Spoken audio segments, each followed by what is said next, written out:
Lagi dia subong nga kay ma-harvester kami. Tun gid pagalan. Ari di subong ma mo ning mga operator, mo ning mga holder arang harvester sa likod. Agaring lang nga official nga operator gid sa likod ga may rinda subong na. May sa sako. Lat-laton ta lang kay gamay rinda time pa sila. Guys, may muna ning kabugusan sang iya gin sang kahapon to muna na kalapad. Nasa 3 hectares o 2.5 hectares nisa kaya wala ko magimangkot ang akon nga bilas kung pila hektarya gini. Kaya guys, amo pa na mga humayo nakakaalat ng mga humayo mo pa na ang humay nga na harvest na sang harvester, kaya kinahanglan pa na sa managhawol para hulo nila pagdaloan sa kiluhan para kiluwon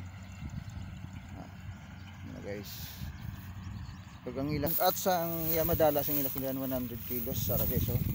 Sa 100 kilos ang ila kiluanan na inang kilo na sa tag 45 kilos ang sako. Kung sobra ka bugat di naman di naman kaya ng tao, kaya hanggang 45 kilos lang.